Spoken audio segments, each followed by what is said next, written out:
আজও পর্যন্ত হায়াতে রেখে আল্লাহ পাকের ফরজ হুকুম জুমার নামাজ আদায়ের উদ্দেশ্যে মসজিদে আসার তৌফিক দান করছেন। এর জন্য শুকরিয়া দান সবাই বলে আলহামদুলিল্লাহ। ইতিমধ্যেই গোটা দুনিয়ার থেকে বহুত মানুষ বিদায় হয়ে গেছে, চিরদিনের জন্য বিদায় হয়ে গেছে, আর কোনোদিন এই দুনিয়ার বুকে আসবে না। হয়তো তাদের স্মৃতি থাকবে, কারোর স্মৃতি মিলান হয়ে গেছে, অস্তিত্বই নেই। যারা বিদায় হয়ে গেছে কেউ হয়তো বা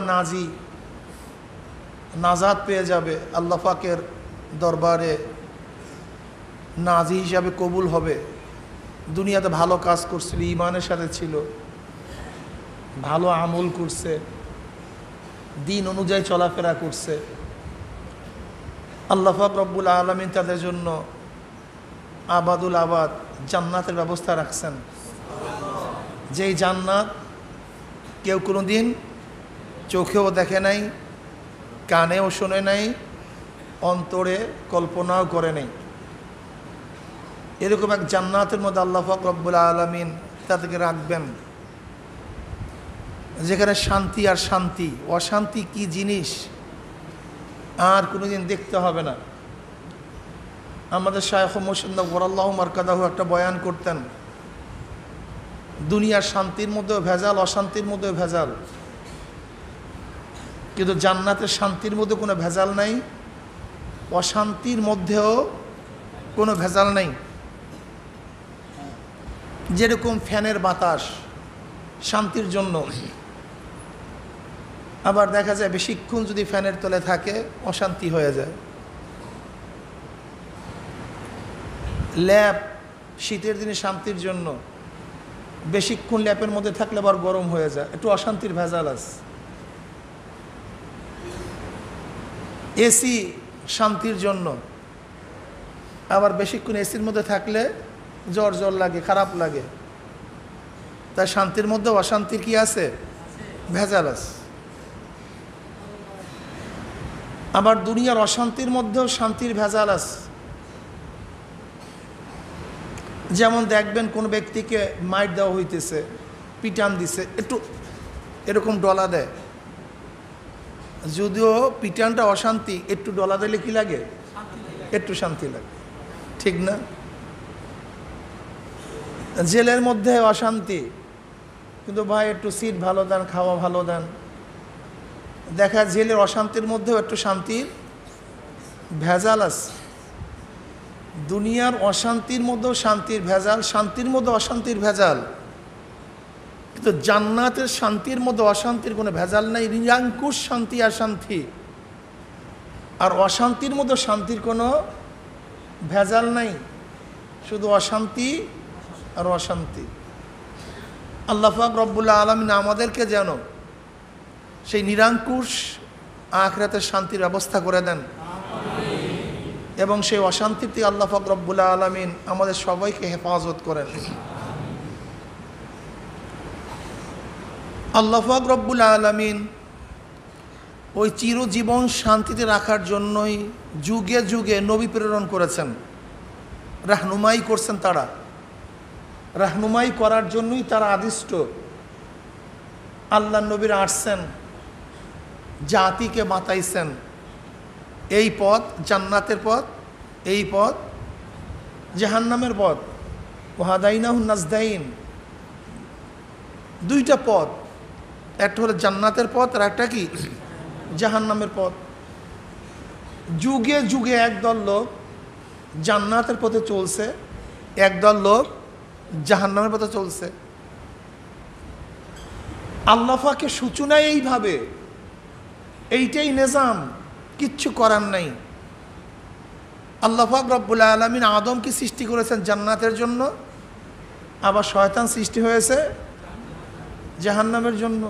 সেখান থেকেই শুরু, কিচ্ছু করার নেই। আদাওয়াতি, শত্রুতা সেখান থেকেই শুরু। আল্লাহ পাক রব্বুল আলামিন আদমকে সৃষ্টি করেছেন, শয়তানকে বলছে সিজদা করার জন্য, কিন্তু হিংসার বশীভূত হয়ে মুতাকাব্বিরের জন্য শয়তান সিজদা করতে পারে নাই, শত্রুতা শুরু করছে। সেখান থেকে শত্রুতা শুরু। আজও শয়তান আমাদের শত্রু, ও শত্রুতা করবেই। আল্লাহ পাক কি বলছেন, লা তাত্তাখিযু আদুওয়ি ওয়া আদুওয়াকুম আউলিয়া, তোমাদের দুশমন এবং আমার দুশমনদেরকে বন্ধু বানায়ও না। উলাইকা হিজবুল্লাহ উলাইকা হিজবুশ শায়তান। বেশি উদার হওয়ার দরকার নেই, এই উসুলের উপর ঠিক রাখতে হবে, ঠিক থাকতে হবে। আমাকে নিজেকে ঠিক থাকতে হবে, আর একজনকে ঠিক রাখতে হবে। দুই গ্রুপ থাকবেই, আল্লাহর গ্রুপ, আল্লাহর দল, শয়তানের দল। আপনি উদার হয়ে আল্লাহর দলের সাথে শয়তানের দল, শয়তানের দলের সাথে আল্লাহর দলকে মিলিয়ে দিবেন, এরকম উদারতা আপনার জন্য ঠিক হবে না, বরং আপনার এই উদারতা আপনাকে ধ্বংস করবে। ওয়ালা তালবিসুল হাক্কা বিল বাতিল, কোনো অবস্থাতেই হকের সাথে বাতিলকে, বাতিলের সাথে হককে মিশ্রণ করা যাবে না, মিলানো যাবে না। আলাদা থাকবে, স্বতন্ত্র থাকবে। এইটা হক, এইটা বাতিল, সব জিনিস মিলানো যায় না। দিন এবং রাত্রকে একত্রিত করা যায় না, অন্ধকার আর আলোকে একত্রিত করা যায় না, ভালো আর মন্দকে একত্রিত করা যায় না। আজকে আমাদের মতো দেখা যায় উদারতা করতে গিয়ে আমি আমার স্বতন্ত্রতা ভুলে যাই, আমি আর ঠিক থাকি না, আমার নিজেকে ধ্বংস করে আমি উদারতা দেখাতে চাই। এতে উদারতা হবে না, নিজের ধ্বংসত্বতা হবে। যাই হোক, আল্লাহ পাক রব্বুল আলামিন যুগে যুগে নবী রসুল প্রেরণ করেছেন মানুষকে রাহনুমাই করার জন্য, পথ প্রদর্শন করার জন্য। আসছেন আদম আলাইহিস সালাতু ওয়াস সালাম দুনিয়াতে, আসছেন নূহ আলাইহিস সালাতু ওয়াস সালাম দুনিয়াতে, আসছেন নবী ইব্রাহিম আলাইহিস সালাতু ওয়াস সালাম। ইব্রাহিম আলাইহিস সালাতু ওয়াস সালামের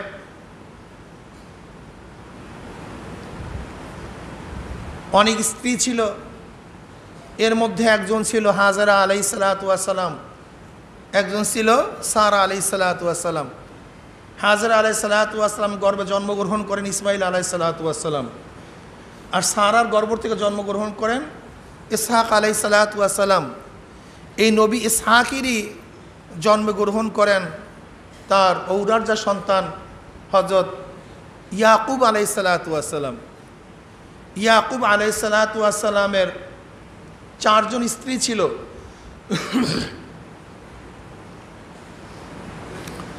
ইয়াকুব আলাইহিস সালাতু ওয়াস সালাম 4 বিবাহ করেছেন। তার মায়ের ইঙ্গিতে তিনি চলে যান তার মামার বাড়িতে। সেখানে তিনি তার মামা লাবানের সাথে থাকেন। লাবানের সাথে কন্ট্যাক্ট হয় যে 10 বছর তার মামার পশু পালন করবেন, দুম্বা ছাগল পালন করবে, এর বিনিময় মোহর হিসাবে এটা মোহর হয়ে যাবে, তার মেয়েকে তার কাছে বিবাহ দিবে। ইয়াকুব আলাইহিস সালাতু ওয়াস সালাম 10 বছর পশু পালনের পরে যখন প্রস্তাব দেওয়া হয় বিবাহ করার জন্য, সে বলছে আমি আপনার বড় মেয়ের চেয়ে ছোট মেয়েকে বেশি পছন্দ করি। কিন্তু লাবান বলছে, লাবান হলো ওই এলাকার গভর্নর ছিল, যে এলাকায় এই রসম নাই যে বড় মেয়েকে বাদ দিয়ে ছোট মেয়েকে বিবাহ দেওয়ার কোনো রসম নিয়ম এলাকাতে নাই। কাজী তুমি আমার বড় মেয়েকে বিবাহ করো, যদি পছন্দ হয় আমার ছোট মেয়েকে তাহলে আরও 10 বছর তোমার এখানে থাকতে হবে এবং পশুপালন করতে হবে, তাহলে আমি আমার ছোট মেয়েকেও তোমার কাছে বিবাহ দেব। তৎকালীন সময় একই সাথে 2 আপন বোন বিবাহ করা জায়েজ ছিল, না জায়েজ ছিল না। সেই হিসাবে আরও 10 বছর তার কাছে ছিল। পশু পালন করছে, দুম্বা ছাগল পালন করছে, মাউর হিসাবে দিয়েছে তার শ্রম। বিনিময় তার ছোট মেয়ে রাহেলাকেও তার কাছে বিবাহ দেওয়া হয়েছে। তার বড় মেয়ের একজন দাসী ছিল জুলফা, এই জুলফাকেও তিনি বিবাহ করেন। আর রাহেলার এক দাসী ছিল বালহা, সেই বালহাকেও তিনি বিবাহ করেন। বড় মেয়ের ঘরে 6 সন্তান জন্মগ্রহণ করে। এর মধ্যে এক সন্তানের নাম ইয়াহুদ, যার পরিচয় বর্তমানে ইয়াহুদি গোষ্ঠী। এই যে ইয়াহুদি গোষ্ঠী সেখান থেকে আসে। আর ইয়াকুব আলাইহিস সালাতু ওয়াস সালাম আর এক নাম ছিল ইসরাইল।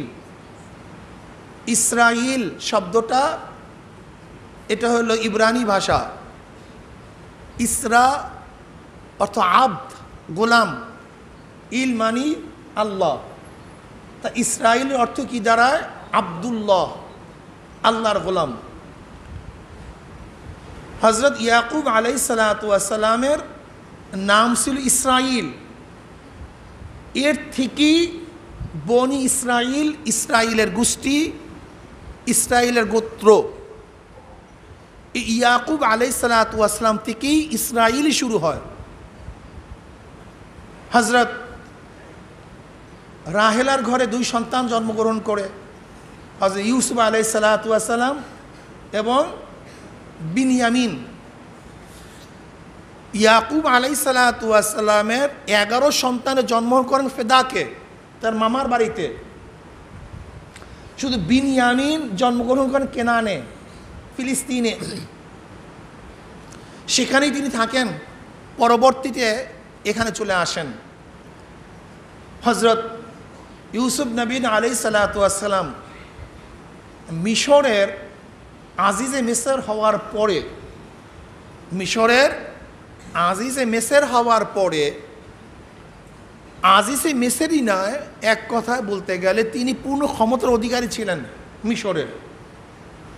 হযরত ইউসুফ নবী আলাইহিস সালাতু ওয়াস সালাম মিশরের ক্ষমতা পাওয়ার পরে ইয়াকুব আলাইহিস সালাতু ওয়াস সালাম সহ তার সমস্ত বংশধরদেরকে মিশরে নিয়ে যান। সেখানেই দীর্ঘদিন পর্যন্ত বসবাস করতেছিলেন।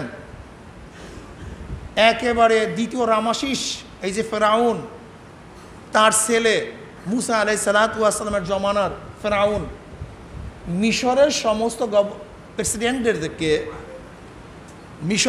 প্রেসিডেন্টদেরকে বাদশাদেরকে ফেরাউন বলা হইতো, এটা তাদের উপাধি। 41তম প্রেসিডেন্ট পর্যন্ত এই উপাধিতে তারা ভূষিত ছিল, ফেরাউন। তাই মুসা আলাইহিস সালাতু ওয়াস সালামের জমানায় যে ফেরাউন ছিল, সেই ফেরাউন ছিল দ্বিতীয় রামসিসের ছেলে। তাই মুসা আলাইহিস সালাতু ওয়াস সালামের জমানায় সেই ফেরাউন গোটা বনি ইসরাইলদেরকে মিশরের থেকে ভাগাইয়া দিস, জ্বালাতন করছে। হযরত মুসা আলাইহিস সালাতু ওয়াস সালাম তখন এই বনি ইসরাইলদেরকে নিয়ে ফিলিস্তিনে চলে আসেন। এর পরের থেকে বহু ঘটনা ঘটছে ইহুদিদের ব্যাপারে, বহু যুদ্ধ বিগ্রহ ঘটছে। এক সময় ইহুদিরা কোনো অবস্থাতে আর পারতেছিল না, নির্যাতিত হইতেছিল। তাদের তাওরাতের মধ্যে লেখা ছিল যে এমন এক নবী আসবে তাদের গোত্রের মধ্যে, অর্থাৎ নবী ইব্রাহিম আলাইহিস সালাতু ওয়াস সালাম উত্তরসূরিদের মধ্যে, যারা আবার বিজয় অর্জন করবে। এবং সেই নবী আসবে মক্কায়, হিজরাত করবে মদিনায়, ইয়াসরাবে। সেই অনুযায়ী কিন্তু এই ইহুদিরা বিজয় অর্জন করার স্বার্থে সেই তাদের নবী ইব্রাহিম আলাইহিস সালাতু ওয়াস সালামের বংশধরের মধ্যে এমন একজন নবী আসবে যে আবার বিজয় অর্জন করবে, জয় করবে। এই আশাই কিন্তু দীর্ঘদিন পর্যন্ত মদিনায় সেই নবীর পাওয়ার অপেক্ষায় অপেক্ষমান ছিল, দীর্ঘদিন পর্যন্ত। যখন নবী আলাইহিস সালাতু ওয়াস সালাম আসছে, যখন তার সাথে সমস্ত বিবরণ মিলে গেছে, তাদেরকে বলা হয়েছিল তোমরা যেই নবীর অপেক্ষায় দীর্ঘদিন পর্যন্ত এখানে অবস্থান করতেছ, এই নবী তো সেই নবী। এই ইহুদির গোষ্ঠী মাকজুব আলাই কি বলল, না, আমরা যেই নবীর অপেক্ষা আছি এই নবী সেই নবী নয়। আল্লাহ পাক রব্বুল আলামিন এদেরকে মোহর লাগাইয়া দিছেন, গায়রিল মাগদুবি আলাইহিম ওয়ালাদ-দাল্লিন। ইবনে কাসির রহমাতুল্লাহ আলাই বহু সাহাবীদের কওল নিয়ে আসছেন, এই মাগজুব বলতে কারা? এই মাগজুব বলতে ইয়াহুদি। এই মাগজুব বলতে কারা ভাই? ইহুদি। এরা গজবকৃত। আল্লাহ পাক রব্বুল আলামিন এদের মধ্যে গজব লাগাই দিয়েছেন। আল্লাহ পাক রব্বুল আলামিন মাল্লানাল্লাহ, আল্লাহ পাক রব্বুল আলামিন এদের অভিশপ্ত করেছেন। এটা অভিশপ্ত এক গোষ্ঠী, এটা মাগজুব আলাই গোষ্ঠী। মাগজুব এবং দলের মধ্যে পার্থক্যটা কি? মাগজুব এবং দলের মধ্যে পার্থক্যটা কি? মাগজুব হলো যারা সত্য বুঝে অস্বীকার করে, তাকে বলা হয় মাগজুব। আর দল মানে যারা সত্যান্বেষী নয়, সত্যকে সন্ধানই করে না। তাই ইহুদিরা সত্য জানে কিন্তু মানে না, আর নাসারারা সত্য সন্ধান করে না, সত্য সন্ধান করে না। আর ইহুদিরা সত্য জানে কিন্তু মানে না। কিন্তু মুসলমানদেরকে সত্য জানতেও হবে, মানতেও হবে। এর জন্য ওরা ইহুদি মাগজুব, আর নাসারা খ্রিস্টান ওর হলো দল। তা মাগদুবের কি পরিচয়? যারা সত্য জানে কিন্তু মানে না। আর দল নাসারা খ্রিস্টান যারা সত্যান্বেষী নয়, যারা সত্যকে তালাশ করে না। দেখবেন আজকেও একদল আছে যারা চরমনাইকে সত্য জানে, চরমনাইকে সত্য জানে কিন্তু সত্য জানার পরেও মানে না। এরাই হলো মাগজুবের গোষ্ঠী, এরাই মাগজুবের গোষ্ঠী। আপনি একা একা জিজ্ঞাসা করবেন, ভাই তুমিই বলো চরমনাই হক কি হক না, কসম করে বলো চরমনাই হক কি হক না। তারা বলবে হ্যাঁ হক, সবই ঠিক, কিন্তু মানতে পারতেছি না। এই একই মাসালায় আবু জেহেল আমার নবীকে মানতে পারে নাই। আমি সংক্ষেপে বলবো, আবু সুফিয়ান, আখনাস ইবনে শরীফ এবং আবু জাহেল তিনজন একত্রিত হয়ে নবী আলাইহিসসালাতু ওয়াস সালাম কোরআন শুনতেন। ফজরের সময় একে একের সাথে দেখা হয়ে যায়, বলতেছে ভাই আমরা গোত্রীয় লিডার, আমরা যদি কোরআন শুনি তাহলে তো সমস্ত মানুষ কোরআন শুনবে, আর যে কোরআন শুনবে সে হেদায়েত পেয়ে যাবে। অবস্থা খুবই খারাপ, কাজে এই কাজ করা যাবে না। উভয়ের সাথে শপথ গ্রহণ করছে যে না, আমরা নবী মুহাম্মাদের কোরআন শুনতে যাব না, মুহাম্মাদের কোরআন শ্রবণ করব না। কিন্তু কোরআনের আকর্ষণ তো ভিন্ন এক আকর্ষণ। এ তো কোনো শপথে ফিরানোর জিনিস না, এ তো মায়ের অত্যাচারে ফিরার জিনিস নয়। আবারও প্রত্যেকে চুপে চুপে কোরআন শুনতে গেছে, কেন শপথ হয়ে গেছে। এখন আর সুফিয়ান আসবে না, এখন আর আবু জেহেল আসবে না, এখন আর আখনাস আসবে না, আমি একা কোরআন শুনবো। বাস প্রত্যেকের কোরআনের মধ্যে কোরআন শুনতেছিল দারুল আলকামের মধ্যে। তখন দারুল আলকামের মধ্যে নবী আলাইহিসসালাতু ওয়াস সালাম কোরআন তেলাওয়াত করতেন। সারা রাত্র মজা মারিয়া কোরআন শুনছে। যখনই পরিষ্কার হয়ে যাবে, হবে ভাগতে হবে, যখন সবাই ভাগা শুরু করছে আবার একত্রিত হয়ে গেছে। কিরে ভাই, আবু জেহেল বলতেছে হ্যাঁ নিষেধ করলাম না আসবো না, তোমাকে নিষেধ করলাম না আসবো না। আবু সুফিয়ান বলতে ফাইজলামি করো, তুমিও তো কসম করছো আসবো না, তুমি আসছো কেন? বাহাদুরি করো, তুমি আসছো কেন? তুমিও যেই আকর্ষণে আসছো আমরা একই আকর্ষণে আসছি। যাই হোক, আমি ঘটনা বলার উদ্দেশ্য না, ঘটনা এখন বলারও সম্ভব না। এবারে তাদের মধ্যে আখনাস নামে শরীফ সবচেয়ে মুরব্বী ছিল। সে লাঠি ভর দিয়ে দিয়ে আবু সুফিয়ানের কাছে এসে জিজ্ঞাসা করতেছে, তোমার ধারণা কি ওই ব্যক্তি সম্পর্কে? কোন ব্যক্তি?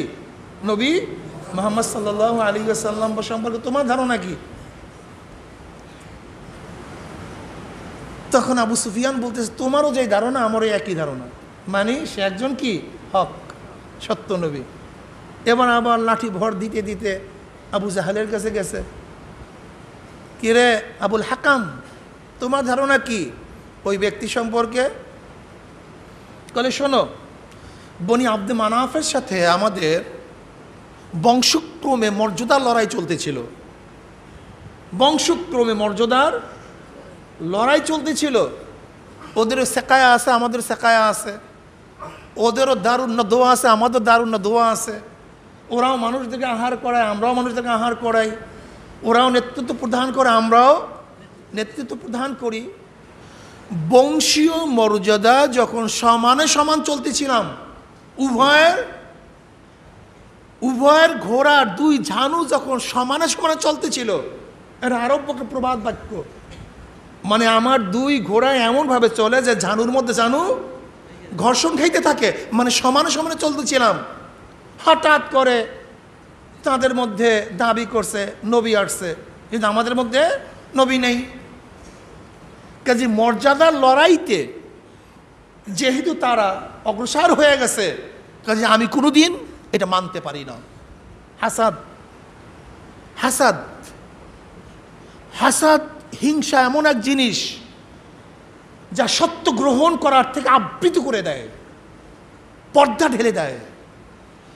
এই একই হাসাদের কারণে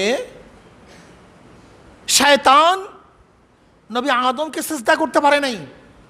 আনা খায়রুম মিনহু, আমি তার চেয়ে ভালো, আমি তার চেয়ে উত্তম।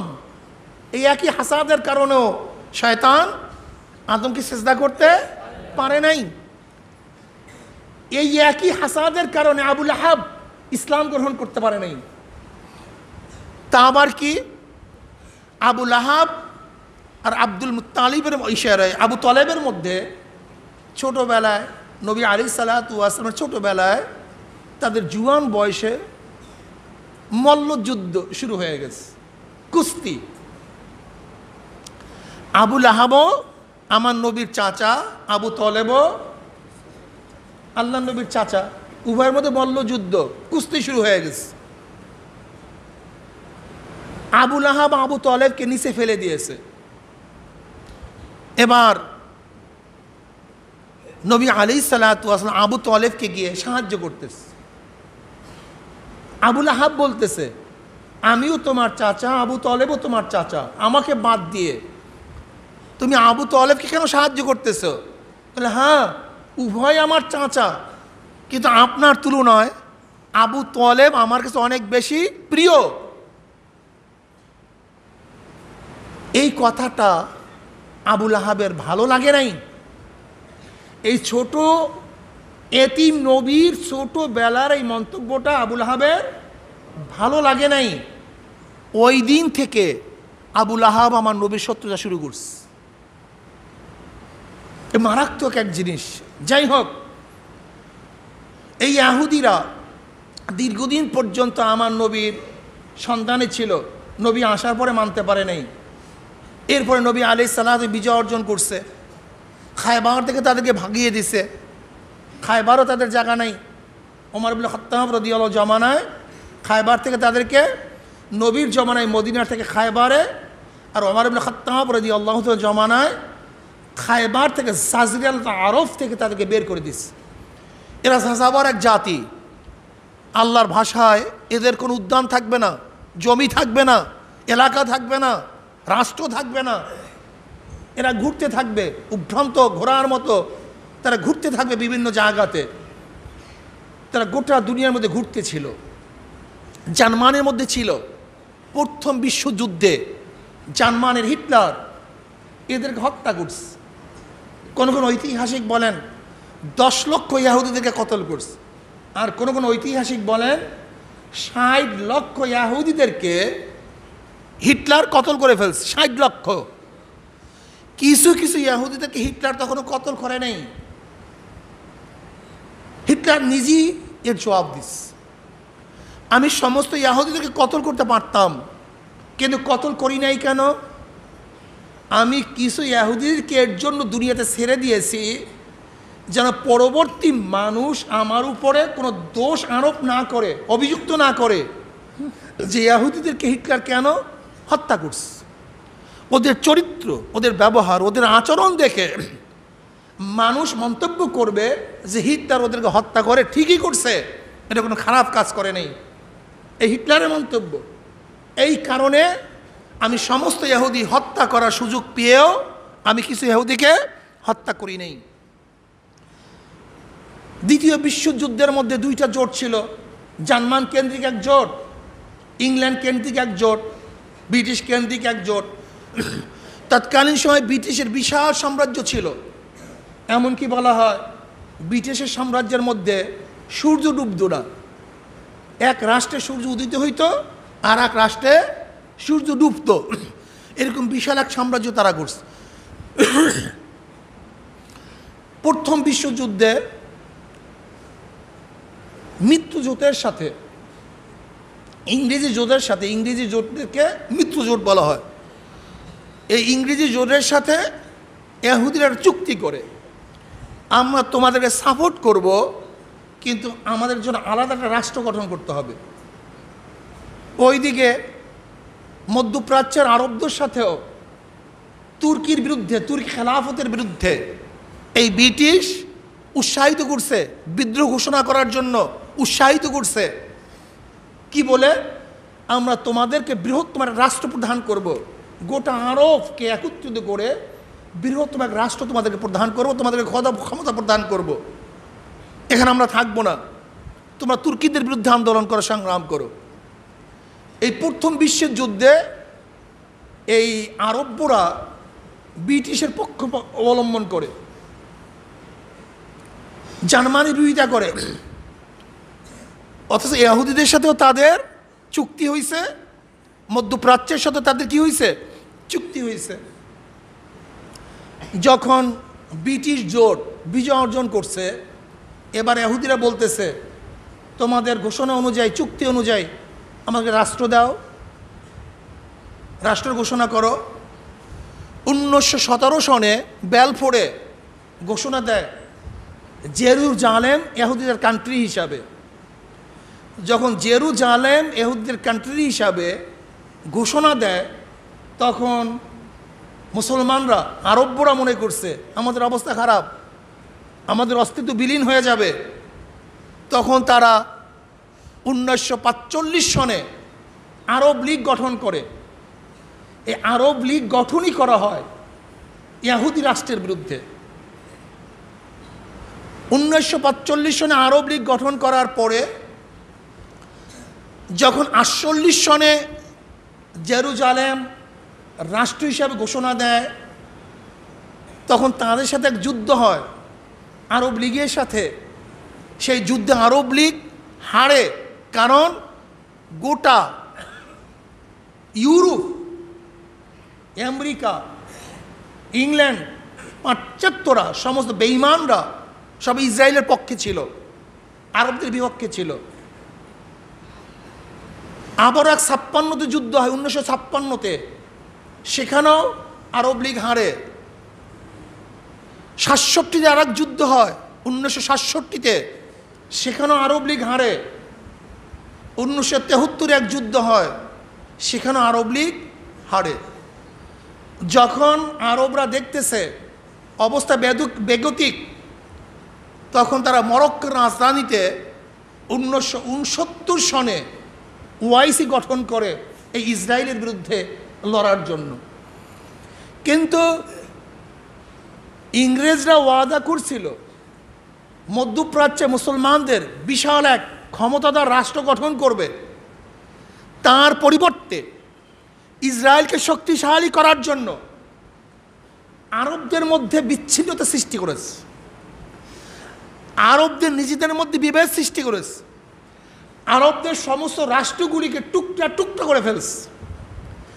আদৌ সেই ষড়যন্ত্র অব্যাহত অবস্থায় আছে, যেটা আমি বলতেছিলাম। এইটি আমার বলার উদ্দেশ্য যে ওআইসি, আরব লীগ গঠন হয়েছিল ইসরায়েলের বিরুদ্ধে, ফিলিস্তিনের পক্ষে, কিন্তু আজকে খ্রিস্টান এবং ইহুদিদের চক্রান্তে আরবদের মধ্যে গোত্রীয়ভাবে এমন বিভেদ সৃষ্টি হয়েছে, দেশ দেশের মধ্যে এমন বিভেদ সৃষ্টি হয়েছে, আজকে সে আরব লীগ নাই, বরং প্রত্যেকটা আরবের মানুষ এখন ভিন্ন ভিন্ন হয়ে গেছে। আজকে দেখেন ইমারতের অবস্থা, আজকে দেখেন সৌদির অবস্থা, আজকে দেখেন বাহরাইনের অবস্থা, আজকে দেখেন কাতারের অবস্থা, আজকে ইয়ামানের অবস্থা কি, আজকে মিশরের অবস্থা কি। যদিও মিশর এটা আফ্রিকা মহাদেশেরই একটা দেশ, কিন্তু ইসরায়েলের সাথে মিশরের বিশাল এক সীমানা। এর জন্য ইসরায়েলের এবং মধ্যপ্রাচ্যের সমস্ত রাজনৈতিক কর্মকাণ্ডের সাথে মিশরের রাজনৈতিক বিশাল একটা ভূমিকা থাকে। এই কারণেই মিশর যদি কোনো অবস্থাতেই শক্তিশালী না হতে পারে, এর জন্য খ্রিস্টান বা ইহুদি আমেরিকারা, যদিও তারা গণতন্ত্রের ধারক বাহক নিজেদেরকে দাবি করে, কিন্তু কোনো অবস্থাতেই মিশরে কোনো নির্বাচন ভিত্তিক গণতন্ত্র ভিত্তিক বর্তমান সুস্থ পদ্ধতিতে কোনো প্রেসিডেন্ট নির্বাচিত হোক, এইটা আমেরিকা কোনো অবস্থাতেই সহ্য করতে পারে না এবং চায় না। অথচ ওরাই সন্ত্রাসের বিরুদ্ধে, জঙ্গিবাদের বিরুদ্ধে, নির্বাচনের পক্ষে আন্দোলন করে, সংগ্রাম করে। অথচ মোহাম্মদ মুরসিকে ওরা হটাইছে কেন? সিসির মাধ্যমে, ওই একই কারণে, শুধু একটাই উদ্দেশ্য। সেই উদ্দেশ্যটা কি? কোনো অবস্থাতেই যদি মিশর ইসলামপন্থীরা শক্তিশালী হয়, তাহলে ইসরায়েলের জন্য খতরা। ইসরায়েল টিকতে পারবে না, ইসরায়েল দুর্বল হয়ে যাবে। এই ইসরায়েলকে শক্তিশালী করার জন্যই মোহাম্মদ মুরসি যে বৈধ পন্থায় দীর্ঘদিন পর্যন্ত, দীর্ঘদিন পরে এক সুন্দর পন্থায় ম্যান্ডেট নিয়ে যেই মুরসি ক্ষমতায় আসছিল সিসির মাধ্যমে, সেই মুরসিকে কেন হটাইছে অবৈধ পন্থায়? একমাত্র ইসরায়েলকে শক্তিশালী করার জন্য। আজকে দেখেন ফিলিস্তিনিরা সেখানে জন্মগ্রহণ করেছে, ফিলিস্তিন মুসলমানদের দেশ। এই ফিলিস্তিনের ইসরায়েলের বিরুদ্ধে আন্দোলন সংগ্রাম অব্যাহত রাখছে বিভিন্ন গোত্র হিসাবে, কিন্তু পারে নাই। এর জন্য ইয়াসিন আরাফাতের নেতৃত্বে আল ফাতাহ এক গ্রুপ, তারা ইসরায়েলের বিরুদ্ধে সংগ্রাম আন্দোলন অব্যাহত রাখছে। কিন্তু আল ফাতাহ কোন ইসলামিক ভিত্তিক মন মস্তিষ্কতা গড়ে ওঠে নাই, সেটা গণতন্ত্র এবং সমাজতন্ত্র আদর্শে গড়ে উঠছে। বিধায়ী দেখবেন আল ফাতার যারা সদস্য, তারা আন্দোলন সংগ্রাম ঠিকই করে, লেকিন তাদের মধ্যে ইসলামের কোনো ছাপ নাই, ইসলামের কোনো আদর্শ নাই, ইসলামের কোনো ধার ধরে না। এরপরে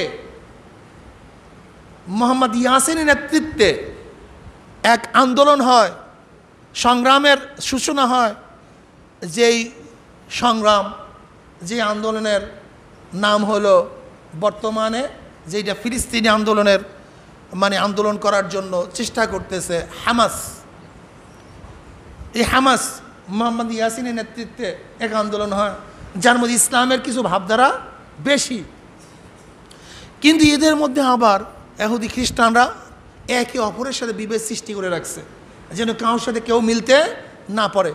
বর্তমানে হামাস এবং আল ফাতার মধ্যে মোটামুটি সমঝোতা হয়েছে, তারা তাদের বিরুদ্ধে আন্দোলন করতেছে।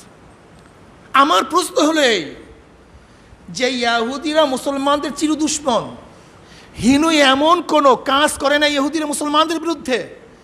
এমনকি জনাবে মুহাম্মদ রাসূলুল্লাহ সাল্লাল্লাহু আলাইহি ওয়াসাল্লাম বিষ পান করাতেও তারা পিছনে হটে নাই। যত ষড়যন্ত্র করছে, খন্দকের যুদ্ধের ষড়যন্ত্রে তারা সবচেয়ে বড় প্রত্যক্ষ ভূমিকা রাখছে। খন্দকের যুদ্ধ তারা সবচেয়ে বেশি প্রত্যক্ষ ভূমিকা রাখছে। তারা বারবার মুসলমানদের সাথে বিশ্বাসঘাতকতা করছে, যাদের জন্য কোনো নির্দিষ্ট ভূমি নাই, সেই ইহুদিদের সাথে, মুসলমানের চিরশত্রুদের সাথে। কেন আজকে ইমারত, মধ্যপ্রাচ্যের মুসলমান নামধারী কিছু রাজা বাদশারা তারা আজকে চুক্তি করবে? এটা শান্তি চুক্তি নয়, বরং এইটা অশান্তি চুক্তি। এই চুক্তি কোন চুক্তি? অশান্তি চুক্তি শুধু অশান্তি চুক্তি নয়, এই চুক্তি হলো মুসলমানদেরকে ধ্বংস করার চুক্তি। আপনারা জানেন বনি ইসরাইল হলো নবী ইউসুফ আলাইহিসসালাম গোত্রীয়, একই বংশের। যেহেতু ইয়াকুব আলাইহিসসালামের নামই ছিল ইসরাইল এবং ইয়াকুবের সন্তানকে হযরত ইউসুফ। এরা জন্মগতভাবে এমনি সুন্দর, মেয়েগুলি খুবই সুন্দরী হয়, ছেলেগুলি সুন্দর হয়। এরা মেধাবী, এদের যোগ্যতার কোনো কমতি নেই। এই মেধা এবং সৌন্দর্যতা দিয়ে গোটা আরবের মধ্যে নয়, গোটা দুনিয়া সমস্ত মুসলমান রাজা বাদশাদেরকে ধ্বংস করছে, এদের চরিত্রকে ধ্বংস করে ফেলছে। এদের মেয়েদেরকে রাজা বাদশাদের হেরেমের মধ্যে পাঠিয়ে দিয়েছে। আমার তো ধারণা, সত্য মিথ্যা জানি না, হাজারো আরব্য এই বাদশাদের সন্তান হয়তো বা ইহুদিদের ঘরের থেকে জন্মগ্রহণ করেছে, লিউন্ডি হিসাবে পাঠিয়ে দিয়েছে ওদের ঘরের মধ্যে। হয়তো বা হতে পারে, ধারণা করতেছি, লিউন্ডি হিসেবে পাঠিয়ে দিয়েছে, বিবাহ দিয়ে দিয়েছে। যেহেতু বর্তমানে আরব্য হাজারো রাজা বাদশারা ওদের উপরে লেবাস আলখেল্লা ঠিক আছে, কিন্তু ভিতরের মধ্যে ইমানের সামান্য পরিমাণ, জাররা পরিমাণ ইমান নেই, সামান্য ইমান নাই। আপনি চিন্তা করতে পারবেন না ওদের বেঈমানির অবস্থা কোথায় গিয়া পুষছে।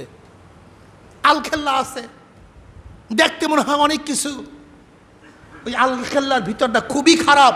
ওদের চরিত্র, ওদের অভ্যাস, ওদের কৃষ্টি কালচার সমর পাশ্চাত্যদের। ওরা পড়াশোনাও করছে পাশ্চাত্যে, ওরা থাকে ইংল্যান্ডে, আমেরিকায়। ওদের ছোটোবেলার থেকে ভাব দ্বারা চিন্তা ভাবনা সব কিছু ওই পাশ্চাত্য কেন্দ্রিক। হিন্দু এমন কোনো অপরাধ নাই যে অপরাধ জগরের সাথে ওই সমস্ত আরব্য রাজা বাদশারা নাই, এমন কোনো অপরাধ নেই। সমস্ত অপরাধের সাথে ওরা জড়িত আছে। কাজী কোনো আরব্য বাদশা যদি ইসলামের বিরুদ্ধে কোনো কথা বলে, তাহলে মনে করবেন এটা কোনো মুসলমান বলে নাই, বরং মনে করতে হবে এটা ইহুদিদের উত্তরসূরির এই কথা বলছে। আজকে বিন সালমান ইসলামকে জবাই দেওয়ার জন্য চক্রান্ত করতেছে। আজকে ইমারত আরব আমিরাত ইসরায়েলের সাথে চুক্তি করছে, এই চুক্তি একা করে নাই, এর পিছনে সৌদি আছে। আজকে বাহরাইন তাদেরকে সমর্থন করার জন্য যে অগ্রসর হচ্ছে, এর পিছনে সৌদি আছে। আজকে আরব্যরা ইসরায়েলের সাথে চুক্তি করার জন্য ব্যস্ত হয়ে গেছে। এই চুক্তি কোনো আরব্যরা করে না, বরং নেপথ্যে ইহুদিরা তাদের মাধ্যমে চুক্তি করাইতেছে। ওরা মুসলমানের উত্তরসূরি নয়, বরং ইহুদিদের উত্তরসূরি। আল্লাহ পাক এই সমস্ত দুশমনদের থেকে আমাদের সবাইদেরকে হেফাজত করুন। কাজে আল্লাহ পাক যে ঘোষণা দিয়েছেন যে তোমাদের দুশমন এবং আমার দুশমনদের সাথে তোমরা বন্ধুত্ব করিও না। হ্যাঁ মুসলমান, উদার হইতে গিয়া কোনোদিন কোনো ইসলামের দুশমনদের সাথে বন্ধুত্ব করা যাবে না। হ্যাঁ, ভালো ব্যবহার করব, সাহায্য করব, সহযোগিতা করব, মানব হিসাবে তাদের পাশে থাকব, কিন্তু আমি মোমেন হিসাবে কোনো গায়ের মোমেনকে বন্ধু হিসেবে গ্রহণ করতে পারি না।